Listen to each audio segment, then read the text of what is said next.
तो let's start guys. तो आज जो टॉपिक है हमारी वो है कूलियन मॉलिक्यूलर थ्योरी। देखिए, अकॉर्डिंग टू दिस थ्योरी ये थ्योरी कहती है कि केमिकल रिएक्शन होने के लिए जरूरी है मॉलिक्यूल्स एक दूसरे से टकराएं। जब तक वो टकराएंगे नहीं तो केमिकल रिएक्शन नहीं होगा। ठीक है, फिर ये थ्योरी आगे चल के कहती है कि मॉलिक्यूल तो बिलियन टाइम्स टकराते रहते हैं, पर कुछ ही प्रोपोर्शन होता है मॉलिक्यूल्स का जो प्रोडक्ट बनाता है। तो प्रोडक्ट बनाने के लिए कुछ कंडीशंस होंगी, ऐसा ही होगा ना, क्योंकि मॉलिक्यूल्स टकरा रहे हैं, टकराने के बाद ही प्रोडक्ट बनती है। पर ये भी जरूरी नहीं है कि एवरी कूलियन जो है वो प्रोडक्ट बनाए। तो प्रोडक्ट बनाने के लिए जरूरी है कि कूलियंस इफेक्टिव होने चाहिए। कूलियंस क्या होने चाहिए? इफेक्टिव होने चाहिए। तो इफेक्टिव कूलियंस के लिए क्या जरूरी है, तो थोड़ा हम समझने की कोशिश करते हैं, फिर इस पे दोबारा वापस आते हैं। ठीक है, तो हमारे पास एक ग्राफ है। हमारे पास क्या एक ग्राफ है। छोकरा जरा मुंह बंद करें। तो इस ग्राफ में क्या चीज है, इसको हम कहते हैं रिएक्शन प्रोफाइल, कि रिएक्शन कैसे हो रहा है। ठीक है बेटा, तो इसमें क्या चीज है कि हमारा एक जनरल रिएक्शन है कि भाई A प्लस बी, ठीक है, क्या बनेगी? प्रोडक्ट बनेगी। ठीक है, तो यहां से, ठीक है, यहां पर मिसाल के तौर पे या एक ही रिएक्टेंट लें, ठीक है, या दो रिएक्टेंट लें, आपकी मर्जी है। ए रिएक्टेंट है, इसकी इस पॉइंट पे जो एनर्जी है इसको हम कहते हैं एवरेज एनर्जी, यानी ज्यादातर मॉलिक्यूल्स की जो एनर्जी होगी वो इतनी होगी। ज्यादातर मॉलिक्यूल की एनर्जी क्या होगी? इतनी होगी। ठीक है, होगी तो भाई ठीक है, अब क्या करें?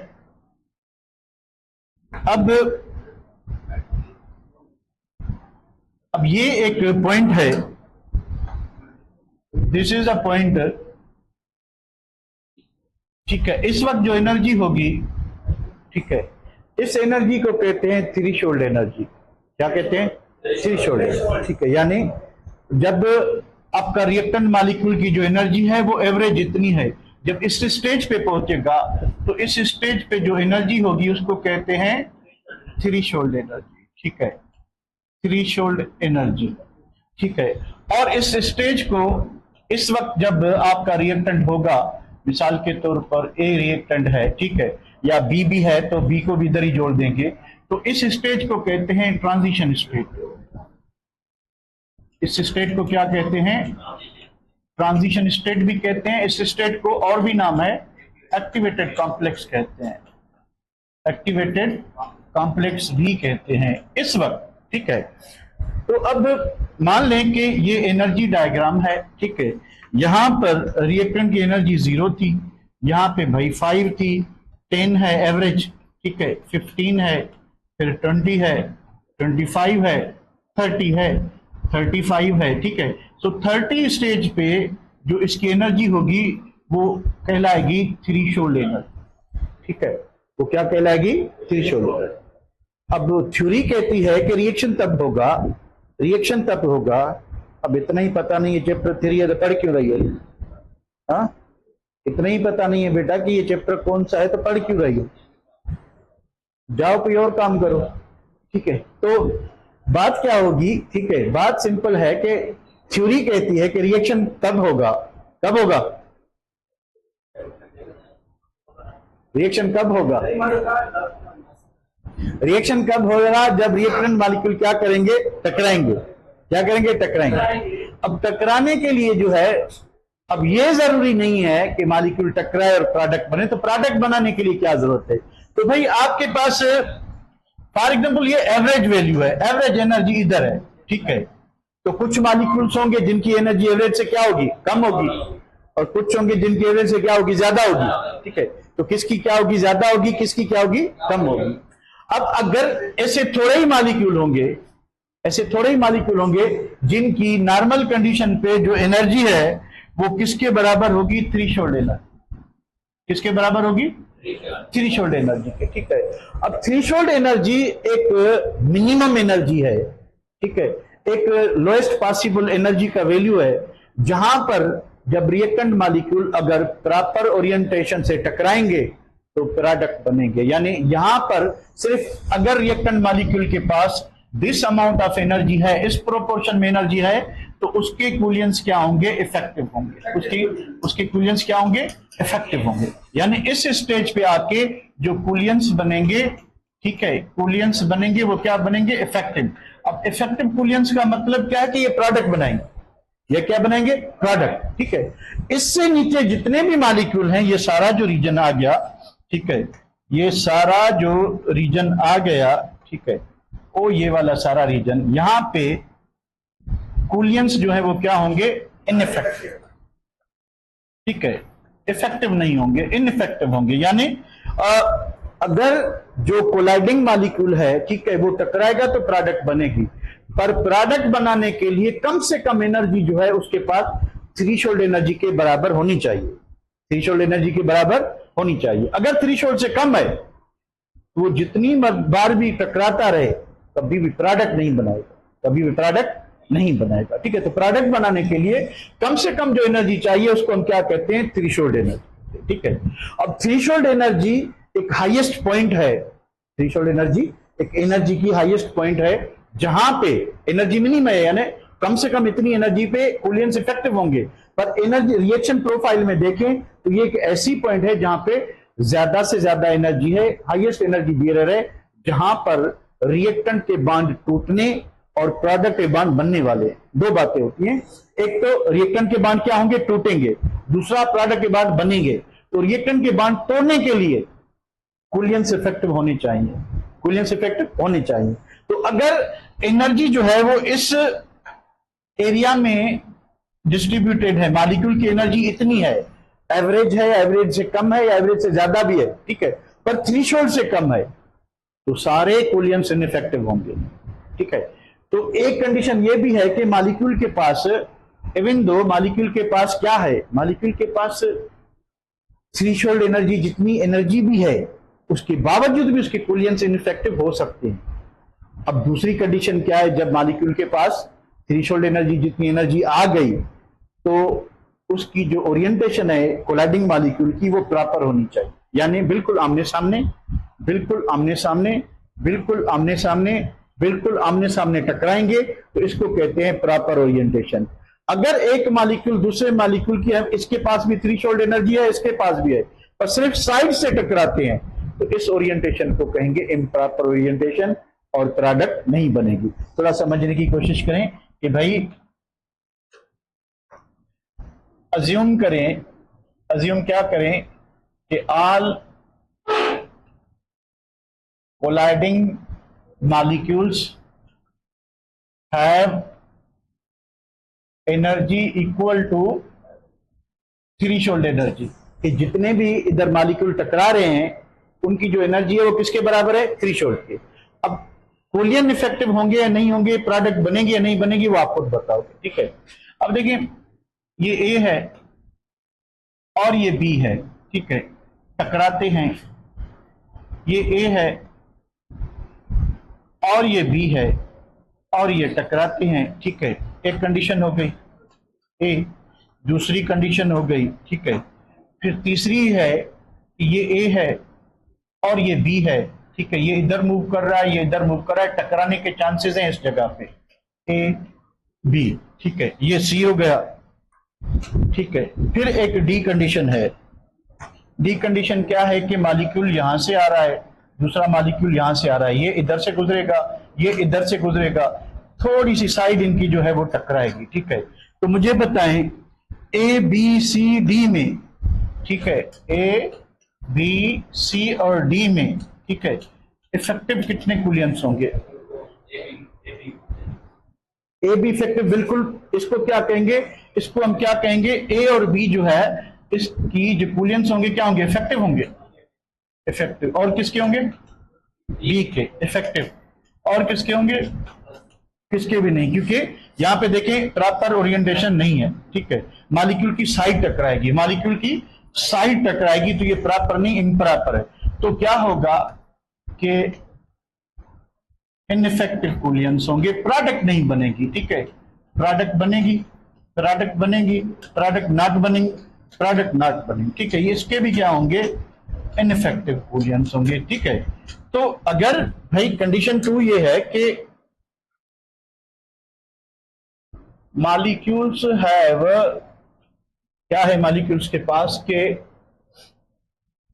Energy less than threshold energy, ये थ्रेशोल्ड एनर्जी से कम है। ठीक है, अब भाई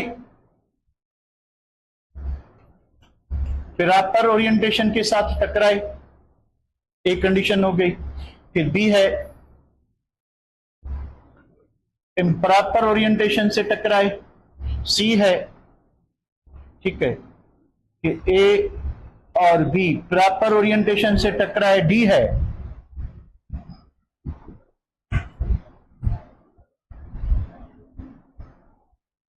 अगेन प्रॉपर ओरिएंटेशन से टकराए। ठीक है, तो A B C and D, ठीक है, मुझे सोच के बताएं ए बी सी डी में कितने कूलियंस इफेक्टिव होंगे, कितने कूलियंस इफेक्टिव होंगे, कितने होंगे? चुकरा मुंह बंद करे, तो मोबाइल अंदर रख। कितने कूलियंस इफेक्टिव होंगे? कोई भी नहीं, नो वन। देखिए एनर्जी कम है थ्रेशोल्ड से, ठीक है, यानी कि मॉलिक्यूल की जो एनर्जी है वो थ्रेशोल्ड एनर्जी ये है। ठीक है, थ्रेशोल्ड एनर्जी से मॉलिक्यूल की एनर्जी इस जोन में आती है। ठीक है, इस जोन में आती है, तो यहां पर कूलियंस क्या होंगे, इनइफेक्टिव। भले आपकी ओरिएंटेशन प्रॉपर है नहीं है, ठीक है, अगर थ्रेशोल्ड एनर्जी से कम है तो जिस तरीके से कोलाइड करें प्रोडक्ट नहीं बनेगी, कूलियंस क्या होंगे, इनइफेक्टिव होंगे। ठीक है, ये बात समझ आ गई। तो अब दूसरी बात करते हैं। दूसरी बात यह कि एनर्जी जो है वो थ्रेशोल्ड के बराबर थी, फिर क्या जरूरी है इफेक्टिव होने के लिए? If colliding molecules have sufficient energy, काफी एनर्जी मौजूद है, इक्वल टू और मोर देन थ्रेशोल्ड एनर्जी, तो फिर प्रोडक्ट बनाना कौन डिसाइड करेगा? ओरिएंटेशन। कौन? ओरिएंटेशन। ठीक है, इफ ये कंडीशन है तो then effectiveness of Coulomb is decided by orientation। तो अगर प्रॉपर है तो प्रोडक्ट बनेगी, अगर इम्प्रॉपर है तो प्रोडक्ट नहीं बनेगी। ठीक है, तो ये 2-3 बातें समझ आ गई बेटा? Have you got these things clear? कि प्रोडक्ट कब बनेगी और कूलियंस कब इफेक्टिव होंगे और कूलियंस कब इनइफेक्टिव होंगे। ठीक है, ये पहला मुद्दा था। ठीक है, ये हो गया। उसके बाद दोबारा वापस आते हैं इस ग्राफ पे। ठीक है, अब अगर कंडीशंस नॉर्मल हैं, आम सी कंडीशंस हैं, तो ज्यादातर मॉलिक्यूल की एनर्जी जो है एवरेज के बराबर होती है और थ्रेशोल्ड से कम होती है। बहुत ही थोड़े मॉलिक्यूल होते हैं जो थ्रेशोल्ड के बराबर होते हैं, बहुत ही थोड़ा प्रोपोर्शन। फिर जैसे जैसे आप टेम्परेचर बढ़ाओगे, ठीक है, तो ये एवरेज जो है ये क्या होती जाएगी, ऊपर, क्योंकि average kinetic energy is directly proportional to temperature. आप टेम्परेचर बढ़ाओगे तो एवरेज बढ़ती जाएगी। ठीक है, तो ये जो एवरेज है, ठीक है, और जो थ्रेशोल्ड एनर्जी है, इसका जो डिफरेंस है, एक थ्रेशोल्ड एनर्जी का और एक एवरेज एनर्जी का। ठीक है, इस डिफरेंस को हम कहते हैं, क्या कहते हैं, activation energy. This difference is called activation energy. एक नई टर्म आती है, एक्टिवेशन एनर्जी। मतलब क्या हुआ कि मॉलिक्यूल के पास इतनी एनर्जी है पर इस एनर्जी पे वो प्रोडक्ट नहीं बना सकता, उसके कूलियंस क्या होंगे, इनइफेक्टिव होंगे। तो इफेक्टिव होने के लिए उसे this amount of extra energy चाहिए। ठीक है, तो एक्टिवेशन एनर्जी जो है वो फिक्स नहीं होती, क्योंकि अगर मॉलिक्यूल की इतनी एनर्जी है तो उसको 25 एक्स्ट्रा चाहिए, एवरेज जितनी है तो उसको 20 किलो जूल एक्स्ट्रा चाहिए, एवरेज से थोड़ी ऊपर 15 तक है तो उसे 15 एक्स्ट्रा चाहिए, अगर 20 है तो एक्टिवेशन एनर्जी हर रिएक्टेंट की जो है वो मुख्तलिफ होगी, क्योंकि ज्यादातर मॉलिक्यूल की एवरेज एनर्जी होगी, तो हम एवरेज जो एक्टिवेशन एनर्जी को फॉलो करेंगे कि ज्यादातर मॉलिक्यूल को जो एक्स्ट्रा एनर्जी चाहिए वो कितनी चाहिए, वो चाहिए 10 और 30 का डिफरेंस क्या होगा 20, तो वो 20 किलो एवरेज, ठीक है। पर हर मॉलिक्यूल की अपनी अपनी एनर्जी है, तो इस हिसाब से उसको डिफरेंस जो फिक्स नहीं होगा, पर थ्रेशोल्ड एनर्जी का वैल्यू क्या होगा, फिक्स होगा। थ्रेशोल्ड का वैल्यू देखें क्या होगा, फिक्स होगा, पर एवरेज का वैल्यू सॉरी आपकी एक्टिवेशन एनर्जी का एवरेज भी फिक्स है, टेम्परेचर कांस्टेंट है, ठीक है, थ्रेशोल्ड भी फिक्स है, पर क्या फिक्स नहीं है, एक्टिवेशन एनर्जी। जनरली बात करें तो फिर एवरेज को ही फॉलो करेंगे, पर अगर इंडिविजुअली मॉलिक्यूल को फॉलो करें तो किस मॉलिक्यूल की एवरेज से कम एनर्जी होगी, उसको एक्टिवेट होने के लिए, उसको कुलियंस इफेक्टिव बनाने के लिए ज्यादा एनर्जी चाहिए। ये बात समझ रहे हैं? Are you getting this thing guys? जल्दी बताएं।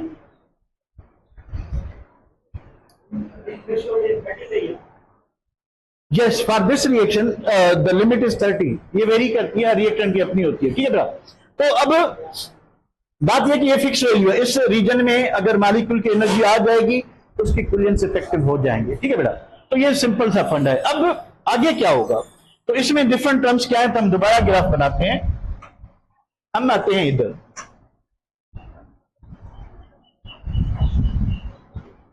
अब यहां से शुरुआत की थी हमने और ये चीज हो गई, ठीक है बेटा। तो ये था रिएक्टेंट, ठीक है, और इस स्टेज पर जो एनर्जी होती है, ठीक है, at this stage energy is called what, threshold energy, ठीक है। और इस पॉइंट में जो एनर्जी है उसको क्या कहते हैं, what is this point, average energy, average energy, ठीक है। और energy at this point is called threshold energy. तो थोड़ा इधर समझने के लिए निशान लगाते जाते हैं। तो यहां पे जो एनर्जी होगी that is what, threshold energy, ठीक है। अच्छा, तो अगर मैं यहां पर ये लगाऊं कि ये ए पॉइंट है और ये बी पॉइंट है और ये सी पॉइंट है, ठीक है, और ये डी पॉइंट है, ठीक है, तो मुझे बताएं कि थ्रेशोल्ड एनर्जी किस पॉइंट पे है, थ्रेशोल्ड एनर्जी बी पर है, ठीक है। अच्छा, और एवरेज एनर्जी कहां पे आपको दिखाई दे रही है, एवरेज एनर्जी ए पर है, ठीक है, ये भी ठीक हो गया। तो आपको एक्टिवेशन एनर्जी कहां दिखाई दे रही है, एक पे तो नहीं, दो पॉइंट होंगी बी और सी, ठीक है। एक्टिवेशन एनर्जी कौन सी है, बी टू सी, बी से लेकर सी या सी से लेकर बी तक जो आप लें, ठीक है। तो ये जो डिफरेंस है इसको हम क्या कहते हैं, एक्टिवेशन एनर्जी कहते हैं। तो आप मैथमेटिकली देखें कि थ्रेशोल्ड एनर्जी किसके बराबर है, average plus activation energy, average plus activation, यानी ये एवरेज है, इसमें एक्टिवेशन ऐड कर देंगे तो क्या बन जाएगी, थ्रेशोल्ड। तो मुझे बताएं कि फिर एक्टिवेशन एनर्जी किसके बराबर होगी, थ्रेशोल्ड एनर्जी माइनस क्या होना चाहिए, माइनस एवरेज, ठीक है। तो ये थ्रेशोल्ड है, ये क्या है, एवरेज है, ठीक है। तो आपने गलत बताया, जो एक्टिवेशन एनर्जी होगी क्या होगी, क्या होगी, ए टू बी होगी, ठीक है, बी टू सी नहीं, ए टू बी, यहां से लेके इस एवरेज से लेके, ठीक है। तो थोड़ा सा बढ़ा लेते हैं, इस पॉइंट पर जो एनर्जी है इसको आप क्या कहोगे, एक्टिवेशन, ठीक है। तो एक्टिवेशन एनर्जी बराबर होती है थ्रेशोल्ड कितनी है, ठीक है, उसमें से एवरेज का जो भी वैल्यू है वो माइनस कर ले। तो अगर वैल्यू लगा दें भाई, इधर 10 था, इधर 20 था, इधर 30 था, इधर 40, 50, 60, यहां पे 70 कर लें, यहां पे 80 कर लें, तो मान लें कि एनर्जी कितनी है, ठीक है। एक्टिवेशन एनर्जी क्या होगा, 70 टोटल है, थ्रेशोल्ड एनर्जी जहां पे कुलियंस इफेक्टिव होंगे, ठीक है। तो माइनस अगर करें, माइनस क्या करेंगे, एवरेज 30। तो इस रिएक्शन के लिए एक्स्ट्रा एनर्जी पर मॉलिक्यूल कितनी चाहिए? 40 किलो जूल पर मोल चाहिए। इतनी एक्स्ट्रा एनर्जी देंगे तो रिएक्टेंट के ज्यादातर कूलेंट्स क्या हो जाएंगे बेटा? इफेक्टिव। ज्यादातर क्या हो जाएंगे? इफेक्टिव। और फिर जब वो टकराएंगे तो प्रोडक्ट बन सकती है। अब देखें प्रोडक्ट बनाने के लिए, ठीक है, अब हेरे भी थोड़ा डिश बना, ठीक है। तो सिंपल सी बात है कि अब ये तो हमने सारी चीज डिस्कस कर ली कि थ्रेशोल्ड जितनी होगी तो फिर प्रोडक्ट बनेगी। तो थ्रेशोल्ड से कम जब टकरा रहे हैं तो प्रोडक्ट क्यों नहीं बन रही? कोई बताएगा? अगर एनर्जी थ्रेशोल्ड से कम है, ठीक है, थ्रेशोल्ड से कम है, तो फिर प्रोडक्ट क्यों नहीं बन? एनीबॉडी? तो इनइफेक्टिव क्यों होंगे? उसका मतलब क्या है? प्रोडक्ट क्यों नहीं बनेगी? अब ये तो बताने की बात होगी कि भाई कूलेंट्स इनइफेक्टिव है, इफेक्टिव है। तो इफेक्टिव में क्या हुआ था, इनइफेक्टिव में क्या होता है, ऐसा क्या हुआ था? ठीक है, तो इधर एक्सप्लेन करते हैं हम लोग। ठीक है, ये काम की बात है कि अब क्या होगा कि भाई कोई भी आपके पास रिएक्टेंट मॉलिक्यूल है, रिएक्टेंट मॉलिक्यूल आ रहा है, आने दो भाई, एक ए है दूसरे ए के साथ जुड़ा हुआ है, मान लें कि इनके दरमियान कोवेलेंट बॉन्ड है, ठीक है, इनके दरमियान क्या है? कोवेलेंट बॉन्ड है, जो कि क्या होता है? स्ट्रांग होता है कि वीक होता है? स्ट्रांग बॉन्ड होता है। अब पहले तो इस बॉन्ड को टूटना चाहिए, तब जाके क्या बनेगी? प्रोडक्ट बनेगी। ठीक है, अब मॉलिक्यूल कम एनर्जी के साथ आ रहे हैं, एक दूसरे से टकरा रहे हैं, ठीक है, मॉलिक्यूल विथ लो एनर्जी, भाई ए मॉलिक्यूल आ रहे हैं, ठीक है, और टकरा रहे हैं with energy lower than threshold energy. Threshold energy से कम एनर्जी से टकराएंगे, टकराने के बाद दोबारा वापस चले जाएंगे, मॉलिक्यूल एक दूसरे को रिपेल करेंगे, क्योंकि मॉलिक्यूल हो या एटम हो सराउंडेड बाय इलेक्ट्रॉन क्लाउड्स, तो बाहर क्या होते हैं? इलेक्ट्रॉन क्लाउड्स होते हैं। ठीक है, अब आहिस्ता आहिस्ता जब वो एक दूसरे के नजदीक आ रहे हैं तो इलेक्ट्रॉन को क्या करेंगे? रिपेल करेंगे, तो वो वापस चले जाएंगे। ठीक है, बिना बांड ब्रेक किए, बिना बांड तोड़े, जब तक ये पुराने वाले बांड नहीं टूटेंगे तो प्रोडक्ट नहीं बनती। अब क्या होगा कि मॉलिक्यूल के पास इनफ एनर्जी है, ठीक है, अब मॉलिक्यूल्स के पास जो है थ्रेशोल्ड एनर्जी, जितनी एनर्जी है, molecules have energy equal to और लार्जर देन थ्रेशोल्ड एनर्जी। ठीक है, कि मॉलिक्यूल की एनर्जी जो है थ्रेशोल्ड एनर्जी के बराबर है या उससे ज्यादा है? ज्यादा है तो रिएक्शन और तेज होगा। ठीक है, अगर कम है, ठीक है, या उसके बराबर है, कम है तो नहीं होगा, अगर बराबर है और ज्यादा है, ठीक है, बराबर है तो रिएक्शन होगा। ठीक है, अब क्या होगा कि भाई मॉलिक्यूल जो है, क्योंकि मुझे ये बताएं कि ये जो आपकी थ्रेशोल्ड एनर्जी है, ठीक है, वो हाईएस्ट एनर्जी पॉइंट है कि लोएस्ट एनर्जी पॉइंट है? हाईएस्ट एनर्जी पॉइंट है, तो वहां पे टेम्परेचर कम होगा कि ज्यादा होगा? ज्यादा होगा। जब ज्यादा स्पीड से मॉलिक्यूल एक दूसरे से टकराएंगे, क्योंकि टेम्परेचर ज्यादा का मतलब क्या है? कि एवरेज काइनेटिक एनर्जी ज्यादा। अब एवरेज काइनेटिक एनर्जी का मतलब क्या है? कि एवरेज मॉलिक्यूलर वेलोसिटी ज्यादा। तो जब तेजी से मॉलिक्यूल टकराएंगे, जब तेजी से मॉलिक्यूल टकराएंगे विथ हाई काइनेटिक एनर्जी, तो क्या होगा कि भाई ये जो मॉलिक्यूल आ रहा है, दूसरे मॉलिक्यूल इसको जब टकरा रहा है, ठीक है, तो एनर्जी का जो कुछ पोर्शन है, ठीक है, इसकी जो एनर्जी हायर देन है, तो ये जो हाई एनर्जी है, ठीक है, हाई एनर्जी का कुछ पोर्शन जो काइनेटिक एनर्जी का है, वो कन्वर्ट होता है किसमें? वाइब्रेशनल एनर्जी में। किसमें कन्वर्ट होता है? ये सिर्फ तब हो सकता है, एक लिमिट है, जब मॉलिक्यूल की एनर्जी थ्रेशोल्ड के बराबर या थ्रेशोल्ड से क्या होगी? ज्यादा होगी। तो फिर क्या होता है कि अगर आम टेम्परेचर पे, आम एनर्जी के साथ, जनरल एनर्जी के साथ, एवरेज एनर्जी के साथ मॉलिक्यूल टकरा रहे हैं, टकराने के बाद वापस चले जाएंगे, टकराने के बाद वापस चले जाएंगे। पर जब तेजी से टकराते हैं तो फिर क्या होगा कि कुछ काइनेटिक एनर्जी जो तेजी से उनको मूव करा रही थी, कुछ काइनेटिक एनर्जी कन्वर्ट हो जाएगी वाइब्रेशनल। अब बांड वाइब्रेट करेंगे तो टूटने का चांस होता है। अगर एनर्जी थ्रेशोल्ड के बराबर या उससे ज्यादा है तो इतनी वाइब्रेशनल एनर्जी, काइनेटिक आपकी जो क्या कहते हैं एवरेज काइनेटिक एनर्जी है, वो इतनी वाइब्रेशन में कन्वर्ट होगी कि बांड क्या हो जाएगा? टूट जाएगा। और ये पहला स्टेप होता है रिएक्शन की तरफ या रिएक्टेंट का प्रोडक्ट में कन्वर्ट होने की तरफ। ठीक है, तो ये जो आपका जो ग्राफ था, इधर आए, जिसको हम क्या कह रहे हैं, एक्टिवेटेड कॉम्प्लेक्स या ट्रांजिशन स्टेट कह रहे हैं, ठीक है। तो इस वक्त क्या होता है कि मुझे बताएं कि ये बांड जो है, ठीक है, इसमें जो वाइब्रेशनल एनर्जी है क्या इतनी इनफ है कि ये बांड टूट सके? इस वक्त जब मॉलिक्यूल के पास क्या है, थ्रेशोल्ड एनर्जी के बराबर है, तो मॉलिक्यूल के पास इतनी आपकी जो काइनेटिक एनर्जी जो भी है, ट्रांसलेशनल थी, रोटेशनल थी, वो वाइब्रेशन में कन्वर्ट हो जाएगी कि बांड जो है वो ऐसे लर्जना शुरू हो जाएगा। तो बांड टूटने के चांसेस इस स्टेज पर हाईएस्ट होते हैं। तो ट्रांजिशन स्टेट और activated complex is the highest energy point, जहां पर ओल्ड बांड टूटने वाले होते हैं और नए बांड बनने वाले होते हैं। जैसे ही पुराना बांड टूटेगा तो आपकी प्रोडक्ट बनना शुरू हो जाएगी, ठीक है। तो प्रोडक्ट बनाने के लिए क्या जरूरी था? पहली चीज जरूरी थी कि आपके जो कोलाइडिंग मॉलिक्यूल्स हैं उनकी एनर्जी थ्रेशोल्ड के बराबर होनी चाहिए।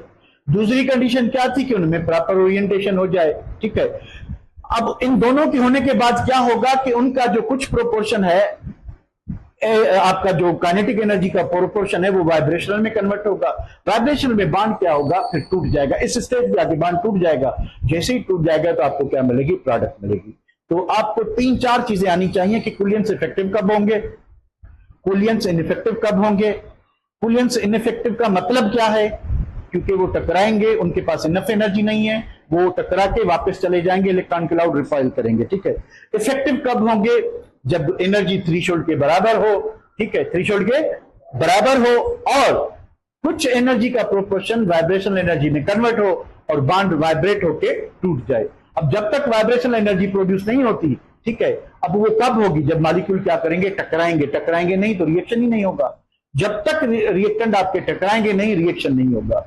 सो ये थ्योरी कहती है कि a chemical reaction occurs only if reactant molecules collide with each other। जब तक टकराएंगे नहीं, प्रोडक्ट नहीं बनेगी। टकराव भी कैसा होना चाहिए? एक तो प्रॉपर ओरिएंटेशन होनी चाहिए और उनकी एनर्जी कितनी होनी चाहिए? थ्रेशोल्ड के बराबर, ठीक है। तो मेरे ख्याल में थ्रेशोल्ड एनर्जी, एक्टिवेटेड कॉम्प्लेक्स का मतलब यही है। ट्रांजिशन स्टेट क्या है कि हाईएस्ट एनर्जी पॉइंट है जहां पे रिएक्टेंट प्रोडक्ट में कन्वर्ट होने वाले होंगे। अगर प्रोडक्ट में कन्वर्ट नहीं होते तो दोबारा वापस रिएक्टेंट में आएंगे। यानी ये एक अनस्टेबल स्टेज होती है, क्योंकि एनर्जी जितनी ज्यादा होगी तो अनस्टेबिलिटी क्या होती है? ज्यादा होती है। ये इसमें कोई दिक्कत वाली बात जल्दी बताएं, कोई ना समझ आने वाली बात?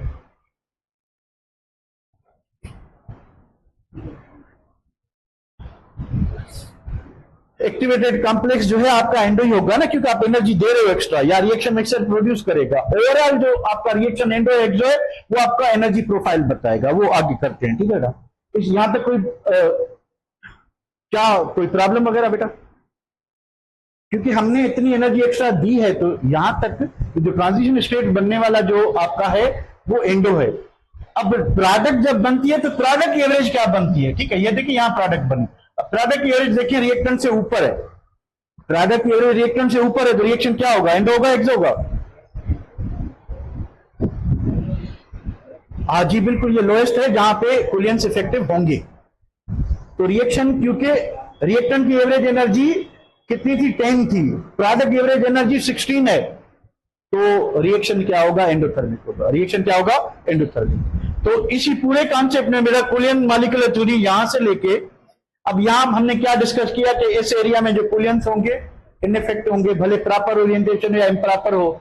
इस एरिया पे इफेक्टिव भी हो सकते हैं और इनइफेक्टिव भी हो सकते हैं। Effective with proper orientation, ineffective with improper orientation, ठीक है।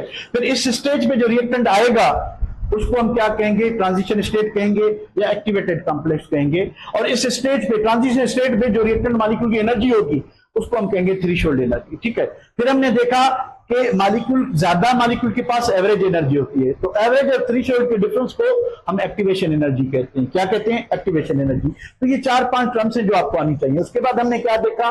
हमने देखा कि मॉलिक्यूल के पास, सबके पास एनर्जी जो थी वो थ्रेशोल्ड के बराबर थी, ठीक है। पर 2 कुलियंस जो है वो इफेक्टिव थी, उन्होंने प्रोडक्ट बनाए, 2 जो है वो नहीं थी। तो किस पे डिपेंड किया इफेक्टिवनेस ऑफ कुलियन ने?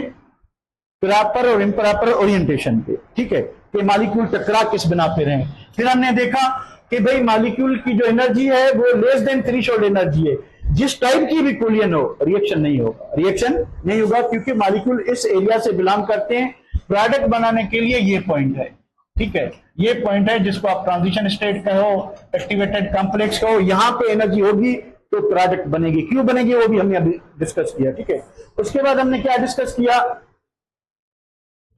कि भाई थ्रेशोल्ड एनर्जी और एवरेज एनर्जी क्या होती है, आप कैसे मैथमेटिकली थ्रेशोल्ड एनर्जी बराबर होती है एवरेज प्लस एक्टिवेशन एनर्जी। तो एक्टिवेशन क्या होगा, एवरेज को इधर लाएंगे तो माइनस करोगे तो activation energy is equal to threshold minus average होगी, तो आपको वैल्यू अभी कल आएगा, ठीक है बेटा। तो ये चीज हमने की। उसके बाद हमने क्या किया, हमने कहा कि क्यों जरूरी है कि थ्रेशोल्ड एनर्जी जितनी एनर्जी होनी चाहिए। तो हर रिएक्टेंट के पास एक मिनिमम एनर्जी होती है, जहां पर जब वो टकराएगा तो टकराव के दौरान उसकी काइनेटिक एनर्जी वाइब्रेशन में कन्वर्ट होगी और बांड टूटने के चांसेस होते हैं। इस वजह से यही वो पॉइंट है जहां पे प्रोडक्ट बन सकती है। इससे पहले अगर कम एनर्जी होगी तो प्रोडक्ट नहीं बनती। इन सारी चीजों में कोई दिक्कत बेटा? नायला आप कुछ पूछ रही थी, जल्दी अभी बताएं। पता नहीं क्या बोल रही थी, आपको समझ नहीं आया, क्या समझ नहीं आया, जल्दी बताएं नायला।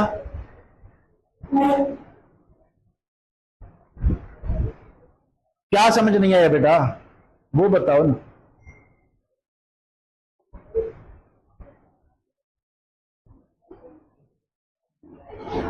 सेकंड स्लाइड चलें देख के बताएं क्या है। अब ओरिएंटेशन की बात है, मॉलिक्यूल आमने सामने टकराएंगे ना तो जोर से धमाका होगा, जोर से धमाका होगा तो वाइब्रेशन एनर्जी ज्यादा प्रोड्यूस होगी। अब अगर मॉलिक्यूल की साइड टकराती है तो इतना इफेक्टिव जो है वाइब्रेशन एनर्जी प्रोड्यूस नहीं होगी, वाइब्रेशन एनर्जी प्रोड्यूस नहीं होगी तो बांड टूटेगा नहीं। अब बात सिंपल सी बात है कि आमने सामने टकराएंगे, ठीक है, तो गाड़ी जब आमने सामने टकराती है तो ज्यादा जो है वो उसका नुकसान ज्यादा होता है। जब साइड लगती है तो ज्यादा से ज्यादा इंडिकेटर टूटता है और कुछ नहीं होता, ठीक है। तो ये है, ठीक है बेटा। चलें, आपको गाल समझ आ गई। तो सर आपने इंडिविजुअल मॉलिक्यूल और कलेक्टिव मॉलिक्यूल की कोलियन के बारे में, सेम चीज है बेटा, नथिंग इज डिफरेंट, ठीक है। अब आते हैं किसके बारे में। अब यहां पे देखें बुक में कुछ क्या लिखा हुआ है, कुछ अजीबोगरीब, ठीक है, मतलब यही है, ठीक है। तो भाई इस थ्योरी को प्रपोज किया था मैक्स स्टार्ट्स ने 1916 में। उसके बाद विलियम एम सी मैक, जिसका मतलब मैकडोनल्ड है, ठीक है, उसके बाद सी, फिर लेविस 1900। सारी चीज वही लिखी है जो हमने एक्सप्लेन की, ठीक है, नथिंग इज एक्स्ट्रा। अगर आपको इधर से देखना है, ठीक है, दो रिएक्टेंट है, ए भी है और बी भी है, तो फिर क्या होगा, एक्टिवेटेड कॉम्प्लेक्स में ए के बांड भी टूटने चाहिए और बी के बांड भी टूटने चाहिए, ठीक है। तो क्या होगा कि भाई इनके बांड टूटेंगे, ठीक है, और ट्रांजिशन स्टेट बनेगी और थ्रेशोल्ड एनर्जी इस जगह पे होगी और आपकी प्रोडक्ट बनेगी, ठीक है। तो ए बी और ए बी दो प्रोडक्ट बनेगी, ए के बांड टूटेगा तो प्रोडक्ट बनेगी वरना नहीं बनेगी, ठीक है। उसके बाद ऐसा ऐसी कोई बात नहीं है। एक और बात करते हैं कि आप इस डायग्राम से ये कैसा पता करोगे कि रिएक्शन स्लो है, रिएक्शन फास्ट है, रिएक्शन एंडोथर्मिक है, रिएक्शन एक्सोथर्मिक है। आप ये इस ग्राफ से मालूम कर सकते हो, ठीक है। अच्छा, एक्टिवेशन एनर्जी के बारे में बताओ कि अगर वही मैं इधर इफेक्ट लिखते हैं, हम हेडिंग में देते हैं effect of activation energy on rate of reaction, कि रिएक्शन के रेट पे एक्टिवेशन एनर्जी का इफेक्ट क्या होगा। देखिए मैं इधर 3 रिएक्शन लिखता हूं, 3 रिएक्शन, 1 2 3 और चले 4 कर लेते हैं। 4 जगह नहीं है फिर भी, क्या, एक सेकेंड, सारा गया, चले कोई बात नहीं। तो एक यहां से हम स्टार्ट लेते हैं, दूसरा यहां से स्टार्ट लेते हैं, तीसरा यहां से स्टार्ट लेते हैं, चौथा ये हो गया, ठीक है। हमारी हेडिंग क्या है, effect of activation energy on rate of reaction, कि रेट ऑफ रिएक्शन पे एक्टिवेशन एनर्जी का इफेक्ट क्या होगा। लेट सपोज कि ये एक रिएक्शन है, ठीक है। अब इस तरह से जाके प्रोडक्ट बनी, यानी ए था, बी प्रोडक्ट है, ठीक है। तो मुझे बताएं इसकी जो ये एनर्जी है ये कौन सी होगी, थ्रेशोल्ड, और ये क्या है, एवरेज है, ठीक है। तो इसका जो एक्टिवेशन एनर्जी होगी ये होगी, ठीक है। एक तो ये हो गया, ठीक है। फिर दूसरा है, दूसरा क्या है कि भाई यहां से रिएक्शन स्टार्ट हुआ था, ठीक है, यहां ए और ये बी, ठीक है, और दिस इज द पॉइंट जो थ्रेशोल्ड एनर्जी है, and this is the point जो के एक्टिवेशन एनर्जी है, ठीक है। और ये जो है, ये जो पॉइंट है एवरेज ऑफ रिएक्टेंट है, और ये जो पॉइंट है एवरेज ऑफ प्रोडक्ट है, और ये पॉइंट किसकी है, रिएक्टेंट की। तो ये एवरेज किसकी है, रिएक्टेंट की, और एवरेज की प्रोडक्ट जो है ये है, ठीक है। तो मुझे सोच के बताएं, ये दोनों रिएक्शन जो हैं, ठीक है, दोनों रिएक्शन, बल्कि एक और भी कंपैरिजन के लिए लेते हैं, ठीक है। रिएक्शन यहां से स्टार्ट हुआ, यहां पे जाके बंद हुआ, तो ए और ये बी, ठीक है। तो ये थ्रेशोल्ड एनर्जी हो गई, और ये हो गई एवरेज, ठीक है। और इतना सारा पहाड़ जो है वो एक्टिवेशन एनर्जी का, ठीक है। अब क्या है,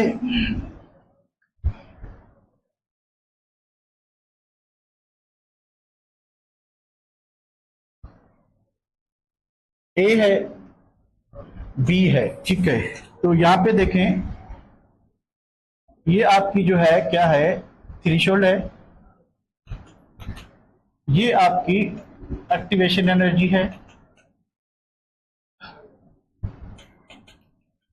ये एवरेज है, ठीक है बेटा। तो क्या चीजों को देखना है आपने, आपने ये देखना है कि भाई जो मॉलिक्यूल है, ठीक है, उसकी रिएक्टेंट की एनर्जी क्या थी एवरेज, और प्रोडक्ट की क्या है, ठीक है। अगर रिएक्टेंट की एनर्जी क्या है, ज्यादा है, प्रोडक्ट की कम है, मतलब क्या हुआ कि प्रोडक्ट बनी है, उसके साथ एनर्जी भी क्या हुई, रिलीज हुई है, तो रिएक्शन होगा एक्सोथर्मिक। रिएक्शन क्या होगा, एक्सोथर्मिक, ठीक है। तो पहले रिएक्शन को देखें, रिएक्टेंट की एनर्जी ये है, प्रोडक्ट की ये है, तो प्रोडक्ट की क्या है, कम है, तो रिएक्शन क्या होगा, एक्सो होगा। तो ग्राफ ने पहली इंफॉर्मेशन ये दी कि ये रिएक्शन क्या होगा, एक्सो होगा। फिर दूसरे को देखें, रिएक्टेंट की एनर्जी बहुत ज्यादा है, प्रोडक्ट की बहुत कम है, यानी आप सिर्फ एक्सो नहीं, इसको हाईली एक्सो भी कह सकते हो। हाईली एक्सो माने बहुत ज्यादा एनर्जी क्या होगी, रिलीज होगी, रिएक्टेंट की एनर्जी बहुत ज्यादा थी, ठीक है। अच्छा, उसके बाद यहां है, तो ये रिएक्टेंट की एनर्जी है, और ये प्रोडक्ट की है, प्रोडक्ट की यहां पे है, ठीक है, और रिएक्टेंट की यहां पे है, क्या होगा, एंडो, ठीक है बेटा। ये भी क्या है, देखें, ये रिएक्टेंट की एनर्जी है, और ये प्रोडक्ट की है, ये भी क्या है, एंडो, ठीक है। तो एंडो और एक्सो का आपको कैसे पता चलेगा कि भाई रिएक्टेंट की एनर्जी ज्यादा है और प्रोडक्ट की कम है, तो एक्सो होगा। अब अगर रिएक्टेंट की कम और प्रोडक्ट की ज्यादा है, यानी रिएक्टेंट की एनर्जी कम थी, उसमें हमने एक्स्ट्रा एनर्जी दी, तब जाके प्रोडक्ट बनी, तो प्रोडक्ट में रिएक्टेंट प्लस एक्स्ट्रा एनर्जी होगी, तो प्रोडक्ट की एनर्जी क्या होगी, ज्यादा होगी, तो रिएक्शन क्या होगा, एंडो। तो एंडो एक्सो का पता चल गया। ग्राफ से कैसे पता चलेगा, रिएक्टेंट की एनर्जी कम, प्रोडक्ट की ज्यादा, तो एंडो, रिएक्टेंट की ज्यादा, प्रोडक्ट की कम, तो एक्सो। ये बात समझ आ गई, फिर आगे बढ़ते हैं। आगे बेटा जल्दी बताएं, जरा जल्दी बताएं, कोई है या गए सारे, अरे नेट ही गई, मैं भी कहूं क्या हो रहा है, चलिए दूसरी लगाओ तार, फिर आ जाए ग्रीन तो बताना, आ रही है, दूसरी तार लगाओ। अच्छा देखें, फिर एंडो एक्सो के बाद, छोकरो एंडो एक्सो के बाद अब हमने देखना है कि एक्टिवेशन एनर्जी कितनी है, ठीक है। सिंपल सी बात करें कि एक्टिवेशन एनर्जी लो तो फास्ट रिएक्शन होगा, एक्टिवेशन एनर्जी हाई तो स्लो रिएक्शन होगा। अब मतलब क्या है, मतलब ये है कि रिएक्टेंट ने ये पहाड़ चढ़ना है ऊपर, और रिएक्टेंट ने ये पहाड़ चढ़ना है ऊपर, ठीक है। अब देखिए रिएक्टेंट के पास इतनी एनर्जी है, तो रिएक्टेंट को एक्स्ट्रा एनर्जी इतनी चाहिए, एक्स्ट्रा एनर्जी इतनी चाहिए, यानी यहां पे एक्टिवेशन एनर्जी क्या है, लो है, यहां पे क्या है, हाई है, ठीक है। ये भी नहीं चल रही, चलेंगे, चलिए आ जाए। तब तक आप बताएं एक्टिवेशन एनर्जी इसकी कम है ज्यादा है, रिएक्शन स्लो होगा फास्ट होगा? स्लो होगा फास्ट होगा? रिएक्शन फास्ट होगा, क्योंकि मॉलिक्यूल की एवरेज एनर्जी थ्रेशोल्ड के बिल्कुल नजदीक है, तो थोड़ी सी एक्स्ट्रा एनर्जी चाहिए, थोड़ी सी। मिसाल के तौर पे एक रिएक्टेंट को एक्टिवेट होने के लिए, उसके कूलेंस इफेक्टिव होने के लिए 10 किलो जूल एक्स्ट्रा एनर्जी चाहिए। एक रिएक्टेंट को 170 चाहिए, तो 10 वाला एनर्जी बेरर जल्दी आ जाएगा, रिएक्शन जल्दी हो जाएगा। वापस वो तार लगा दे, ठीक है? तो रिएक्शन क्या हो जाएगा? जल्दी हो जाएगा। इसको देखें, ये क्या होगा? स्लो होगा फास्ट होगा? फास्ट होगा। ये क्या होगा? और ये स्लो कैसे होगा? कम है ना एक्टिवेशन एनर्जी, तो क्या होगा? ठीक है, तो एक्टिवेशन एनर्जी कम है तो रिएक्शन स्लो होगा, एक्टिवेशन एनर्जी ज्यादा है तो रिएक्शन क्या होगा? फास्ट होगा। ठीक है, तो इसी चीज को इधर वाइंड अप करते हैं। हम आते हैं एक और छोटी सी बात पे,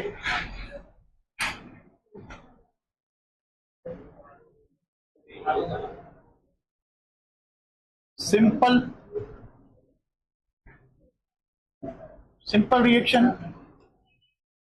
and complex reaction. Rate determining step. अब ये सिलेबस में नहीं है पर कर लेते हैं, ठीक है? अगर एक रिएक्शन एक ही स्टेप में होता है, अगर एक रिएक्शन, तो वो simple reaction. Reaction occurs in a single step, और reaction which occurs in more than one step, तो वो होगा कॉम्प्लेक्स रिएक्शन। ठीक है, यानी अगर मैं शॉर्ट फॉर्म में, क्योंकि टॉपिक है नहीं, तो इसको वाइंड अप करते हैं।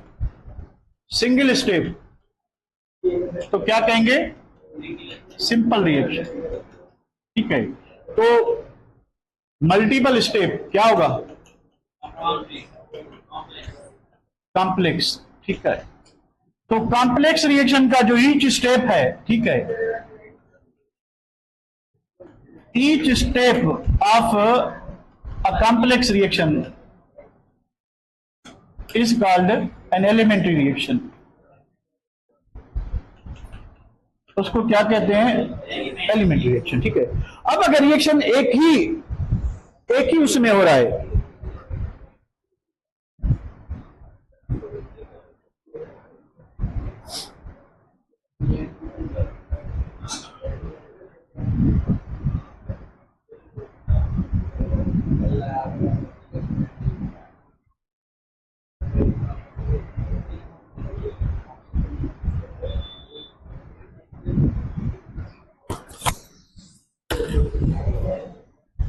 एक सेकेंड बेटा,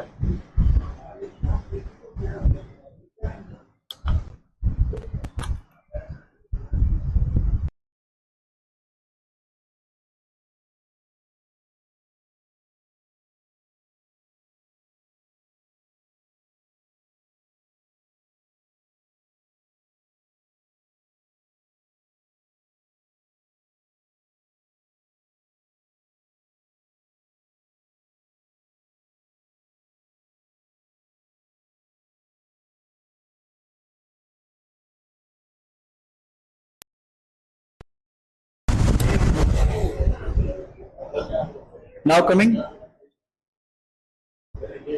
ओके ओके बेटा, ओके, ठीक है बेटा। तो मैं आपसे बात कर रहा था, हेलो गाइस, तो अगर रिएक्शन एक ही स्टेप में होता है, तो उसको हम क्या कहेंगे?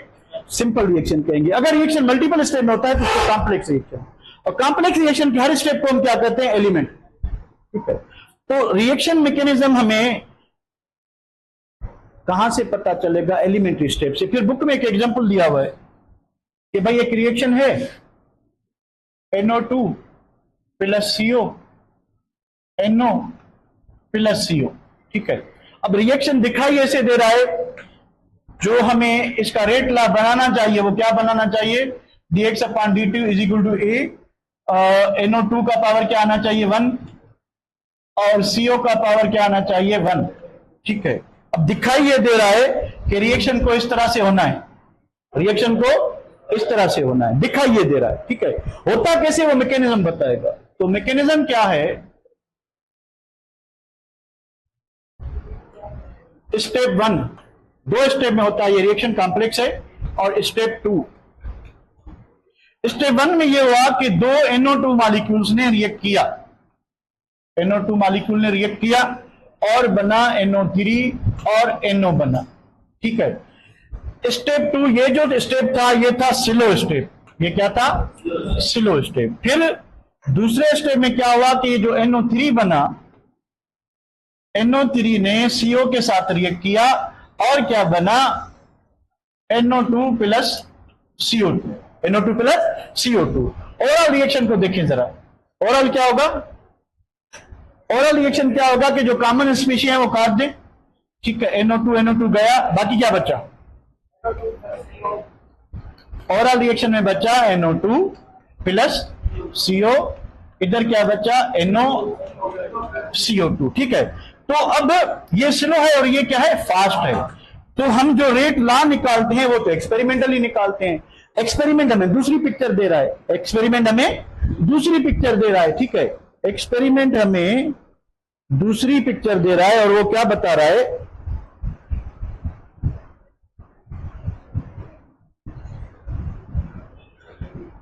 आवाज कमिंग केम? ओके, ठीक है। तो एक्सपेरिमेंट हमें बता रहा है कि भाई पहला स्टेप स्लो था, दो NO2 मॉलिक्यूल ने रिएक्ट किया, NO3 बना और NO बना। दूसरे स्टेप में क्या था? NO3 ये जो बना वो दूसरे स्टेप में कंज्यूम हो गया, खत्म हो गया। ठीक है, तो उसने CO के साथ रिएक्ट किया, CO2 बनाया और NO2। अब ओवरऑल जो कॉमन स्पीशीज हमने काट दी। क्या कर दी? तो बस करना वाड़ा, बस। ठीक है, तो वो हमने काट दी। अब क्या होगा? बच्चा क्या? ये बच्चा। ठीक है, तो इसमें दो चार इंफॉर्मेशन मिल रही है कि पहली बात कि आप रेट इक्वेशन यहां से बनाओगे, dx/dt इज इक्वल टू के। हमेशा जो आपका रेट लॉ बनता है वो स्लो स्टेप से बनता है। Slowest step is called rate determining step. इसको क्या कहते हैं? रेट डिटरमाइनिंग, यानी पूरे रिएक्शन की रफ्तार इसी स्टेप पे डिपेंड करेगी। तो इस स्टेप में आपको कहीं पे भी CO दिखाई दे रहा है तो क्या दिखाई दे रहा है आपको? दो मॉलिक्यूल पर किसके? NO2 के। तो रेट जो है वो NO2 पावर 2 होगा, NO2 पावर 2। यानी the order of reaction with respect to NO2 is 2 and with Z2 CO is 0। Rate CO की कंसंट्रेशन पे डिपेंड नहीं कर रहा। तो फिर ये NO3 क्या था? जो बना था और खत्म हो गया, ये था रिएक्शन इंटरमीडिएट। ये क्या था? Reaction intermediate. के रिएक्शन के दरमियान कुछ ऐसे सब्सटेंस बनते हैं जो फॉर अ टाइम बीइंग बनते हैं और अगले स्टेप में जाके कंज्यूम हो जाते हैं। ठीक है, तो यहां पर दो चार बातें जो देखने की है वो ये है कि भाई रिएक्शन अगर सिंपल होगा तो वही उसका रेट डिटरमाइनिंग स्टेप होगा, क्योंकि एक ही स्टेप है। पर अगर रिएक्शन कॉम्प्लेक्स है, 2 स्टेप में 3 स्टेप में हो रहा है, तो जो स्लोएस्ट स्टेप होगा उसमें जितने मॉलिक्यूल होंगे वही मॉलिक्यूलरिटी होगी, वही ऑर्डर ऑफ रिएक्शन होगा। उसी तरह से आप डिसाइड करेंगे। ब्रेक हो गई? जाए ब्रेक करें, जाए बेटा ब्रेक करें। शाबाश।